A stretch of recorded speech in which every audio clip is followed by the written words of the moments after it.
So tensions are rising. It's a worry for countries around the world, but more so in West Asia.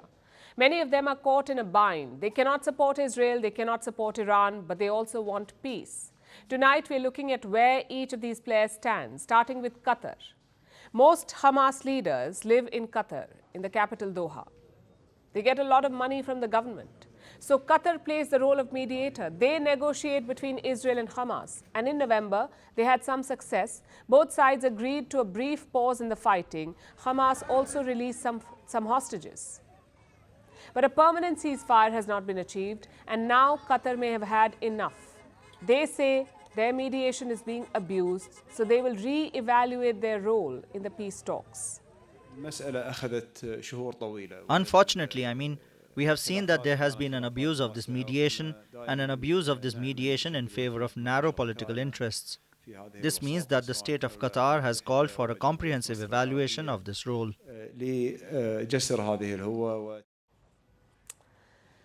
Who is Qatar talking about? Could be Israel or the US. Benjamin Netanyahu has accused Qatar of funding terrorism. He also threatened to shutter their state-funded news channel Al Jazeera. Even in the US, there have been rumblings. Some in the Congress say Qatar is not tough on Hamas. They're not putting enough pressure. So looks like Doha has had enough. They will re-evaluate their role in the talks. But if Doha walks away, who is left? Egypt is still at the table. They have normal diplomatic relations with Israel, but they do not have much influence over Hamas, not like Qatar does. Then you have Turkey. The Turkish foreign minister visited Doha on Wednesday. He held talks with the Hamas leadership, and this Saturday, the Hamas chief will be traveling to Turkey. He's slated to meet President Erdogan. So Ankara does have clout. It can put some pressure on Hamas. Just one problem, though. Erdogan may not use that clout. He's calling the Israeli Prime Minister bloodthirsty. That's not the language of a negotiator. The number one party responsible for the tension is Netanyahu and his bloodthirsty administration. We believe that any statement that does not recognize this truth will be of no use to efforts to reduce the tension.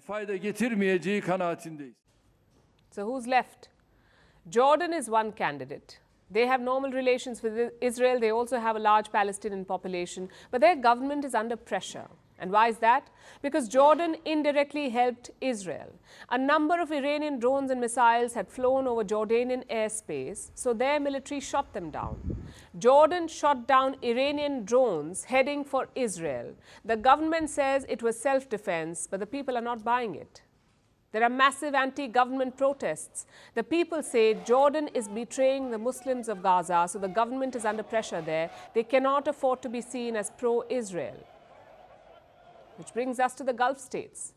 Two of them recognize Israel, Bahrain and the UAE. Bahrain's king is on a regional tour. He's visited Egypt and Jordan. He's called for an immediate ceasefire in Gaza.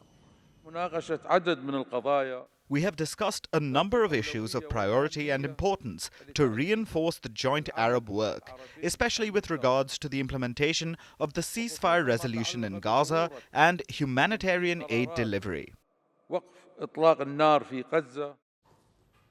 Bahrain is a key ally of Saudi Arabia. They do very little without Riyadh support. So is the kingdom looking to play a more prominent role? There are no indications yet. Riyadh's main focus is de-escalation to make sure that Israel and Iran do not go to war. We saw that last weekend. Reports say the Saudis shared intelligence on Iran's attack. Basically, they helped Israel against Iran. But reports also say that they shut their airspace to Israel and the US. And this is very important. Israel and the US could have used the Saudi airspace to intercept Iranian drones. But Riyadh said no. Apparently, the UAE did the same. Yes to intelligence sharing, no to opening the airspace. So the message from the Gulf is clear. We will help avoid escalation, but we have our own red lines. And you can see why. Iran's proxies are camping in Yemen, just south of Saudi Arabia. They've already attacked Saudi refineries, so Riyadh does not want to repeat. And honestly, it makes sense. Saudi Arabia and Iran normalized relations only last year. Why would they risk that for Israel? And that's, in fact, the thinking across West Asia. All of them want stability, all of them want de-escalation, but not at the cost of being pro-Israel. And Netanyahu must realize this. Muslim nations may recognize Israel as a geopolitical reality, as a fact of life in West Asia. But they will never embrace Israel, not unless there is a Palestinian state. So Netanyahu must not overplay his hand. He must remember why Muslim nations are doing what they are. Qatar is not mediating out of love for Israel. Jordan is not shooting down drones out of goodwill. And Saudi Arabia is not sharing intelligence to protect Israel. They're doing it for regional stability, to protect their own people and economies from war. Israel would do well to understand that.